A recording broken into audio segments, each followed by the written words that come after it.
O touro e o bode. Um touro, fugindo de um leão, escondeu-se numa caverna que os pastores costumavam usar para abrigar o rebanho. Mal o touro entrou, um bode que tinha ficado na caverna atacou-o dando-lhe chifradas. O touro, em voz baixa para não atrair a atenção do leão, disse-lhe: "Ataca-me à vontade, não tenho medo de ti, mas sim do leão. Deixa que a fera se vá embora e eu logo te mostrarei quem tem mais força, se o bode ou o touro." Moral da história: a fraqueza de um indivíduo em nada influencia em seu caráter. Dada a oportunidade, o mais fraco também poderá se aproveitar de uma circunstância favorável para agir exatamente como o forte opressor. O careca e a mosca. Repousava à varanda um homem careca, com a cabeça descoberta, e uma mosca não fazia outra coisa senão picar-lhe na calva. Acudia logo o careca com a mão, mas como a mosca fugia muito depressa, dava em si mesmo grandes palmadas, de que a mosca muito gostava e se ria debochada. Disse o careca: "Podes rir-te de quantas vezes eu der em mim, que isso não me mata, mas se uma só vez te acertar, ficarás morta e pagarás os agravos de ontem e os de hoje." Moral da história: a pessoa insensata que abusa da sorte, aproveitando-se da fraqueza ou deficiência dos outros para tirar vantagem, ou mesmo para se divertir pelo prazer da crueldade, está pondo-se em risco de sofrer retaliação. Diga-se que, de fato, está pedindo retaliação por força de justiça, e se o insensato abusa de gente poderosa, sua punição poderá ser terrível. A raposa e a doninha. A raposa andava cheia de fome, e por um buraco na parede conseguiu entrar numa despensa onde já se encontrava uma doninha. Vendo tamanha abundância de alimentos, a raposa comeu quanto quis e engordou de tal maneira que já não conseguiu sair por onde entrara. Disse-lhe então a doninha: "Se não gostas de te ver presa, volta a emagrecer e poderás sair." Disse-lhe a raposa: "Tens razão, prefiro passar fome do que estar presa." Moral da história: o homem, quanto mais tem, mais preso pode se tornar às suas posses. Ao contrário do rico, o homem mais frugal pode agir com menos preocupação, estando menos restrito às demandas inerentes à fortuna. Por não assumir a guarda de tantos bens e suas respectivas responsabilidades, e inclusive por não desenvolver dependência por esta abundância, o que acumula menos dispõe de maior liberdade. O lobo e o cordeiro. Estava um lobo a beber água no riacho quando avistou um cordeiro que também bebia da mesma água um pouco mais abaixo. Mal viu o cordeiro, o lobo foi ter com ele de má cara, arreganhando os dentes. "Como tens a ousadia de turvar a água onde eu estou a beber?" Respondeu o cordeiro humildemente: "Eu estou a beber mais abaixo, por isso não te posso turvar a água." "Ainda respondes, insolente!" retorquiu o lobo cada vez mais colérico. "Já há 6 meses o teu pai me fez o mesmo." Respondeu o cordeiro: "Nesse tempo, senhor, ainda eu não era nascido, não tenho culpa." "Sim, tens," replicou o lobo, "que estragaste todo o pasto do meu campo." "Mas isso não pode ser," disse o cordeiro, "porque ainda não tenho dentes." O lobo, sem mais uma palavra, saltou sobre ele e logo o degolou e comeu. Moral da história: claramente se mostra nesta fábula que nenhuma justiça nem razões valem ao inocente para os livrarem das mãos de um inimigo poderoso e desalmado. Há poucas cidades ou vilas onde não haja estes lobos que, sem causa e nem razão, matam o pobre e lhe chupam o sangue, apenas por ódio ou má inclinação. O caçador e a víbora. Andava um caçador a armar laços para capturar gaviões, e com o arco também ia caçando tordos. Aconteceu que, mantendo sua atenção apenas nas árvores, pisou sem querer em uma víbora, a qual o mordeu no calcanhar que logo inchou. Estando assim condenado, disse: "Morrerei, e com razão me castigou a víbora, porque estando na terra quem podia matar-me, eu me ocupava em querer matar os que andavam nas nuvens." Moral da história: quem vive na utopia arruína-se no mundo real. A atenção demasiada ao mundo platônico das ideias, das abstrações, pode levar o indivíduo à cegueira quanto aos problemas concretos do mundo real. O pescador e o peixinho. Um pobre pescador, que vivia daquilo que pescava, teve a pouca sorte de, depois de passar o dia todo à pesca, não ter apanhado mais do que um pequeno peixinho. Quando se preparava para o pôr no cesto, o peixinho disse: "Por favor, liberta-me. Sou muito pequeno para me comeres agora. Se me libertares, crescerei e poderás fazer nessa altura uma refeição bem melhor comigo."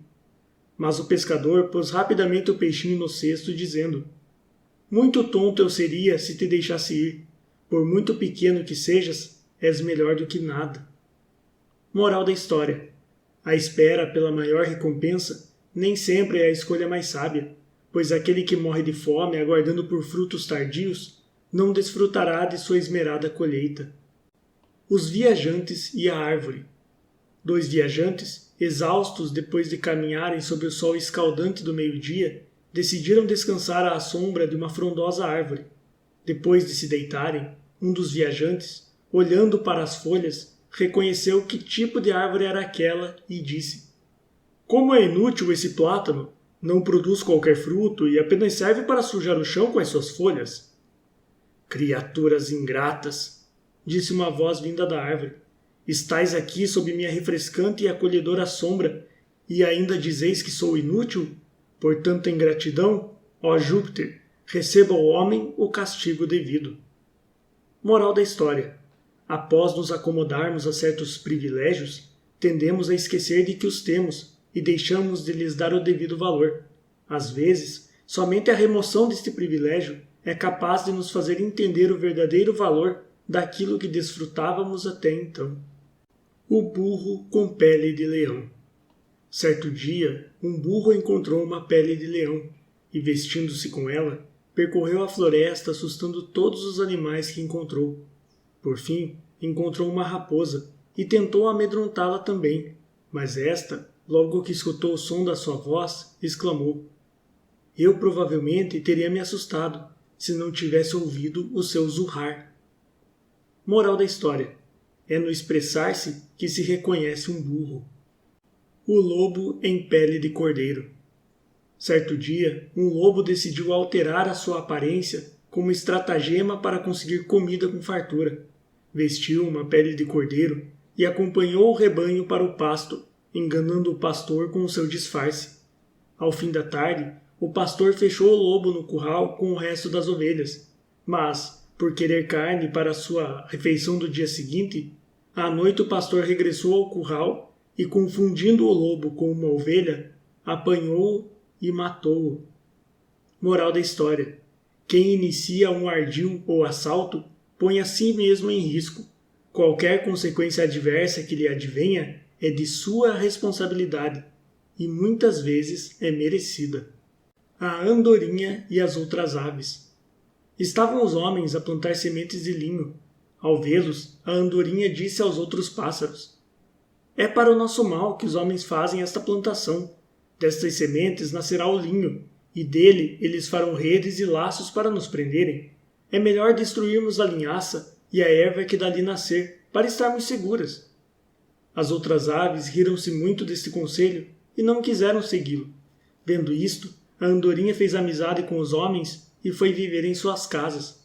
Algum tempo depois, os homens fizeram redes e instrumentos de caça, com os quais apanharam e prenderam todas as outras aves, poupando apenas a andorinha. Moral da história: a andorinha representa o homem prudente, que fica livre de dificuldades ao conseguir antecipá-las. Os que querem viver sem pensar no futuro, sem ouvirem conselhos nem preverem o mal que está para vir, são caçados e castigados devido à sua ignorância. O agricultor e os seus filhos. Um rico e idoso agricultor, que sabia já não ter muitos dias de vida pela frente, chamou os filhos à beira da cama e disse-lhes: "Meus filhos, ouvi com atenção o que tenho para vos dizer. Não façais a partilha da fazenda que por muitas gerações tem pertencido à nossa família. Em alguma parte dos campos está enterrado um valioso tesouro. Não sei o sítio exato, mas ele está lá, e com certeza o encontrareis. Esforçai-vos na busca e não deixeis nenhum ponto do terreno por escavar." Pouco tempo depois, o velho homem morreu, e logo que ele foi sepultado, os filhos começaram o seu trabalho de busca, cavando e revirando cada pedaço de terra da fazenda com as suas pás e os seus fortes braços, dando a volta ao terreno 2 ou 3 vezes. Nenhum tesouro foi encontrado, mas quando chegou o tempo da colheita e se sentaram para verem quanto tinham ganhado, descobriram que haviam lucrado mais do que todos os seus vizinhos. Perceberam então que o tesouro de que o pai lhes falara era a abundante colheita e que com o seu esforço haviam encontrado o verdadeiro tesouro. Moral da história: muitas vezes a ânsia de receber benefícios imediatos impede as pessoas de obterem benefícios muito maiores, mais duradouros e que se multiplicam no longo prazo. O Rei dos Macacos e 2 viajantes. 2 companheiros que caminhavam juntos pela floresta acabaram por perder-se. Depois de andarem muito, chegaram à terra dos macacos. Foram logo levados ao rei, que mal os viu, lhes perguntou: Na vossa terra e nessas que atravessastes, o que se diz de mim e do meu reino? Respondeu um dos viajantes: Dizem que sois um grande rei, de gente sábia e culta. O outro, que gostava de dizer a verdade, respondeu: Toda a vossa gente são macacos irracionais. Logo, o rei também é um macaco. Ouvindo isto, o rei ordenou que matassem este e que ao primeiro oferecessem presentes e o tratassem muito bem. Moral da história: verifica-se nesta fábula aquilo que disse o dramaturgo romano Terêncio: a verdade causa ódio e o elogio ganha amigos. Para um rei narcisista e ignorante, não existem sábios nem virtuosos, apenas inimigos de um lado e bajuladores do outro. Daqui resulta que frequentemente os bons são rebaixados e obedecem aos maus. O rei macaco tem ódio de quem diz a verdade, mas aquele que mente, como aqui fez o primeiro companheiro, é favorecido.